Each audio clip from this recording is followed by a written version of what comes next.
Donc salut Phil, tu viens de nous raconter un petit peu ce qui se passe de l'autre côté de l'Atlantique.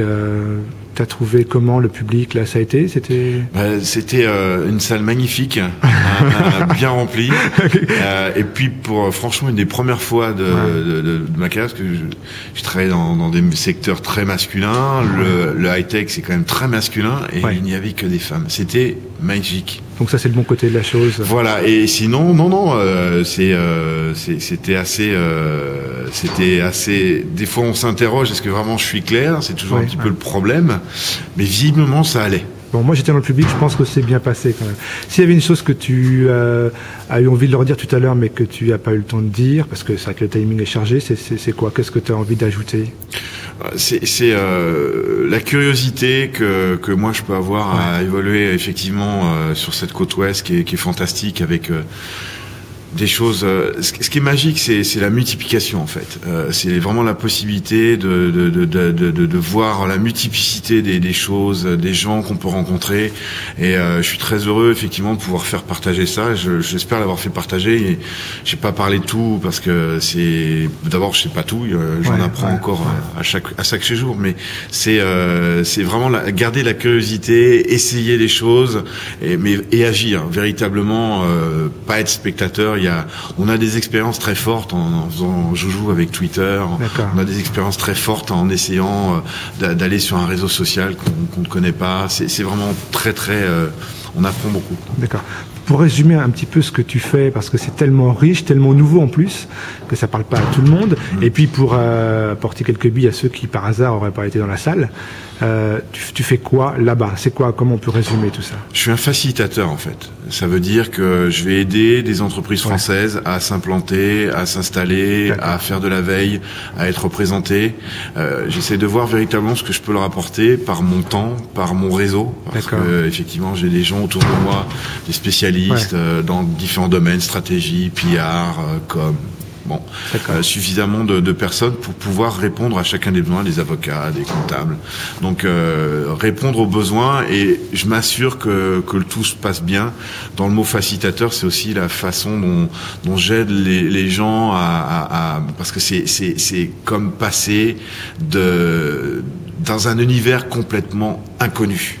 Ça a beau être les États-Unis, on a beau parler anglais, on n'imagine pas le fossé qu'il y a à s'installer, à venir passer du temps là-bas. Tu aides des Européens à aller là-bas ou bien aussi des Américains à se rencontrer?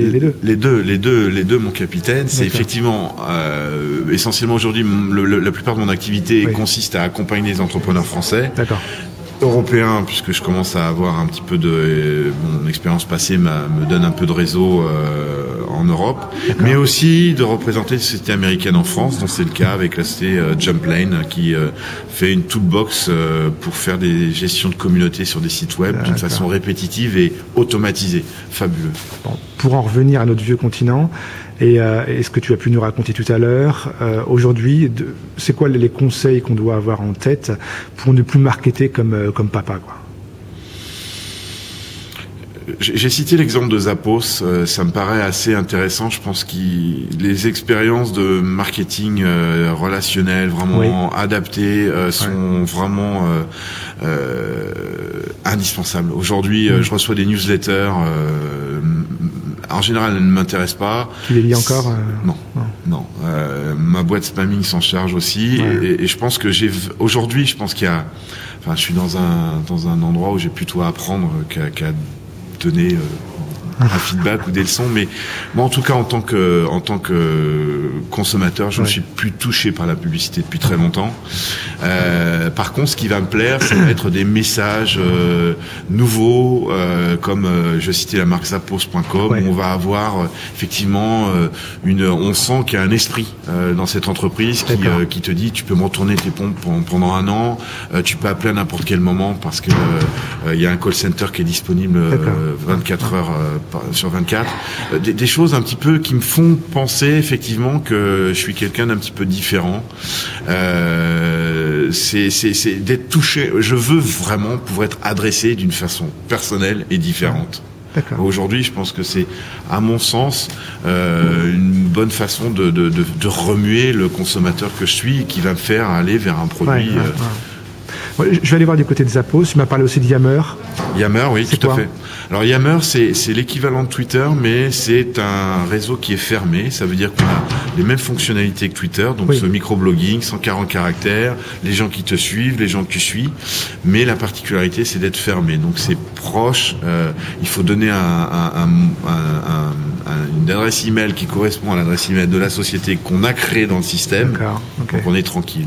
D'accord, on ira faire un petit tour. Voilà. Merci Philippe. Et puis tu rentres quand chez toi? Chez toi, c'est où? Bon, chez moi maintenant, c'est à San Francisco et je repars lundi pour être présent Web 2, accompagner des clients français comme Amazon Angel, Blue Kiwi et tous les Français. J'organise une soirée le mercredi 1er avril au Super Club à San Francisco où je vais rassembler toutes les sociétés françaises comme Youno, Sismic, NetVibes qui sont installées là-bas ou les sociétés françaises qui viennent pour le salon et faire une grosse fête. Bon, on va te suivre alors. Merci. Pour vivre l'événement par procuration. Avec plaisir. Merci Philippe. Ciao.